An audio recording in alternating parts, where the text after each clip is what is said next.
Hi, it's Karen. Sorry not to be there in person, but I wanted to give an update of the Synapse Project. You'll remember that Grace Greenwald, Glenda's granddaughter, started this project about 2 years ago when she realized that there are really no resources for a high schooler like herself who's interested in neuroscience. So she created the Synapse Project, a website whose mission statement is empowering young women in the field of neuroscience through mentorship and opportunity. So I think the best way to give you some updates, the great enhancements that we've made to the website is by looking at the website itself.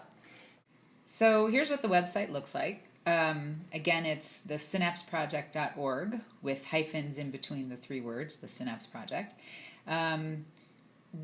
I should first of all give a big thank you to our board of advisors. We have such an impressive roster of women neuroscientists. It's like a hall of fame, and I could spend really all my time gushing about the work that they're doing. But really, I hope that you'll just read through the bios on your own under this advisory board tab.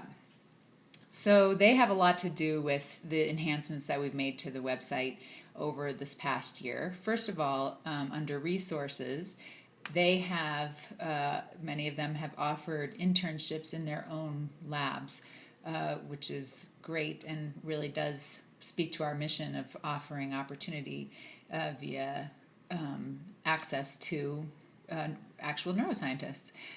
Secondly, we have volunteer opportunities and classes that high school students can take advantage of. There's a long list here you'll see of different ways that a high school student can get involved.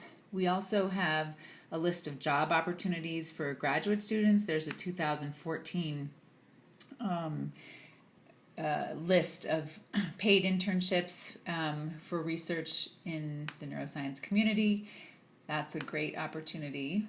And let's see, what else do we have? Oh, well, we link to the Aspen Brain Forum as an upcoming event and other conferences in the field of neuroscience. We added another virtual field trip to the website. We visited Dr. Sandra Bland's lab. She works at the University of Colorado in Denver and studies social isolation and the use of drugs of abuse in rat models. She was so generous. We spent about 3 hours at her lab. She had all of her research assistants there, and we were able to interview them each individually. There are tabs here that you can click on to that will link you to YouTubes of the YouTube videos of the interviews that we had. I think it's a nice way for somebody to get a sense of what it's like to work in a lab.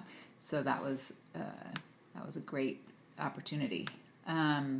She also gave us a tour of the lab, which is under this tab here, showed us all of the equipment that they use in the lab, and even let us use the brain slicer. They freeze the mice, the brains of the mice, and it's like a prosciutto slicer that you can make very, very thin slices of the brains for analysis.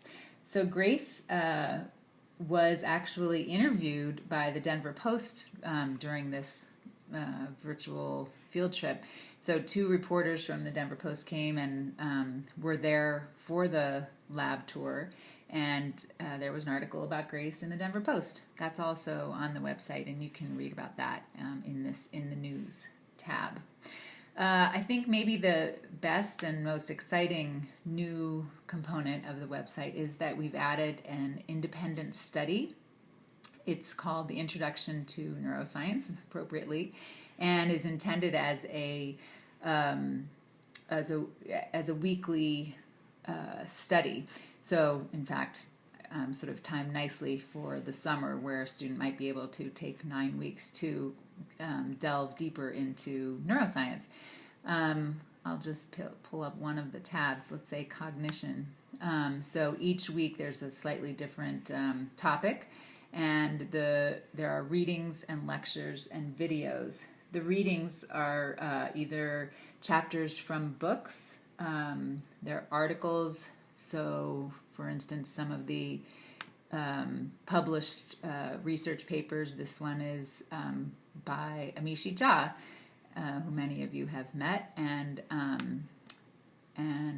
let's see, and then there are there's videos from MIT open courseware, some mini documentaries, say from Nova, a great courses lecture is available, and then there's a video of Dr. Shah. There's a video of let's see, Sylvia Bungie, who's another one of our advisory board members. So this is just an example of what 1 week's activity might be like on in the independent study. And then at the end of the 9 weeks, you get a certificate for having completed that. And I think that's something that a high school student would like to put in their resume for applying to colleges. So that's another exciting development. In the news, this tab here, there are so many current articles about things going on in the field of neuroscience. I think that many of you would be interested in reading lots of things that are under this tab. And then, of course, you can read about Grace Greenwald in the Denver Post. Lastly, we have added a lot of social media contacts for the website. We have a Facebook page, we have a Twitter account, and we have lots of followers and likes. And maybe you will join us by liking the Synapse Project on Facebook. So that's it. I hope that the meeting is going well and that you'll take some time to look around on the website for yourself. Thanks for letting me give this update. Take care.